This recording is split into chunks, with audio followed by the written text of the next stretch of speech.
Hello guys, my name is Alan Shah. I am about to review the novel The Milkman by Anna Burns.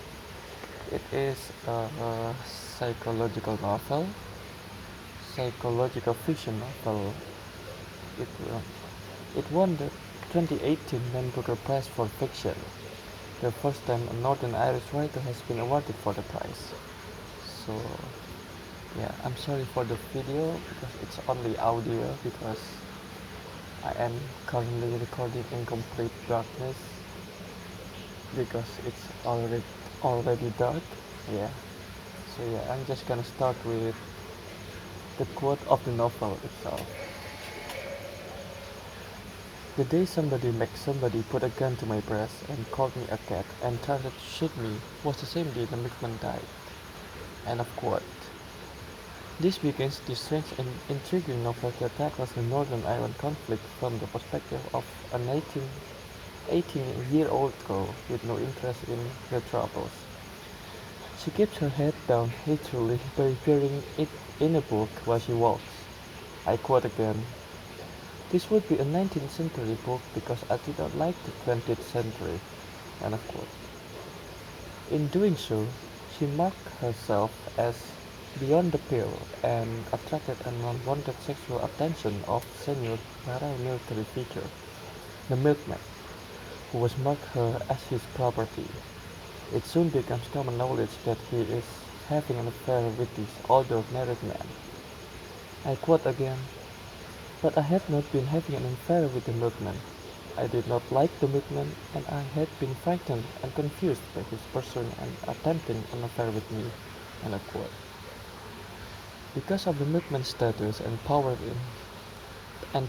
within this embattled community, our narrator, which is the girl, must endure his presence. Having been brought up in a hair-trigger society where the ground rules were, if no physically violent touch was being laid upon you, and no other verbal insults were being leveled at you, and no taunting looks in the vicinity either, then nothing was happening. So how could you be under attack by something that wasn't there? End of quote. As a character, the milkman is an immensely creepy invention. I quote in the novel, "I didn't know whose milkman he was.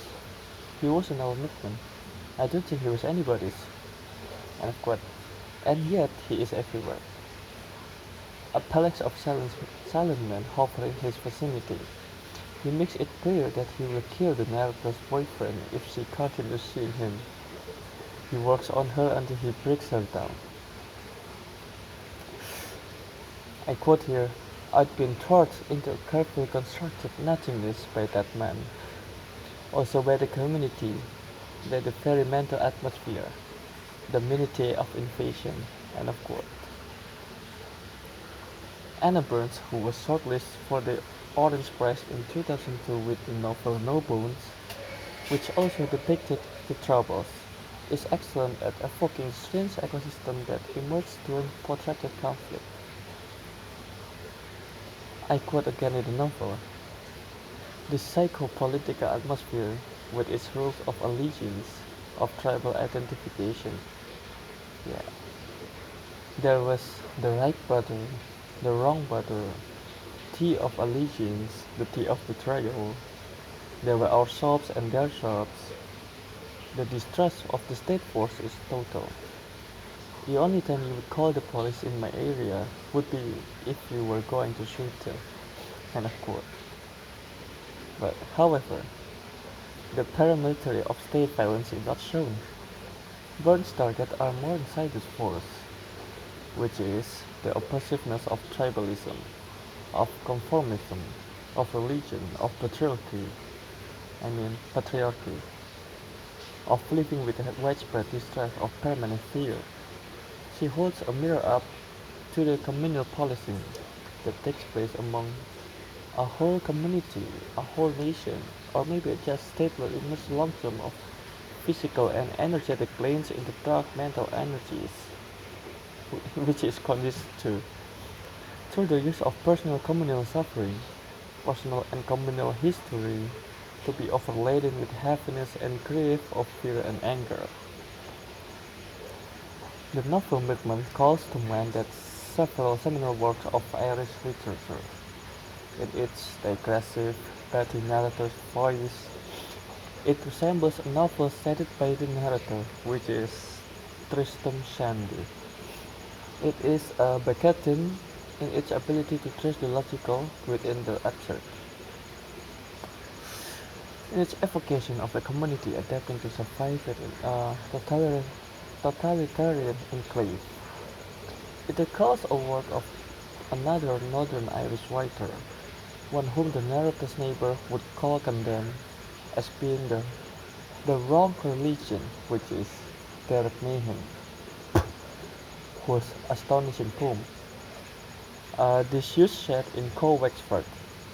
It should be read by everyone.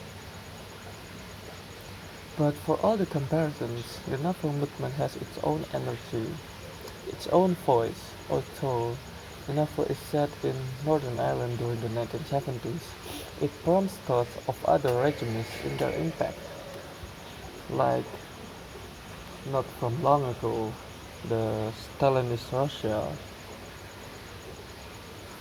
and the Taliban, the medieval witch hunts, which is several times ago, several ages ago, and not so long ago, the hashtag #MeToo movement also sprang to mind while reading it. The will of community initially appears hegemonic and invincible, but the narrator fellow beyond the pales, although disparate, are beacons of hope. There is international couple who packed up to achieve global fame as champion ballroom dancers, inspiring the local children to emulate them. There are Issue Women, a national feminist group. There is the real McMahon, an actual McMahon who would not stand for having weapons spared in his garden obviously. Not for kneecappings, floggings or kangaroo courts, thus making himself a pariah. What starts off as a study of how things go wrong becomes a study in how things go right. And the green shoots are not the work of paramilitaries.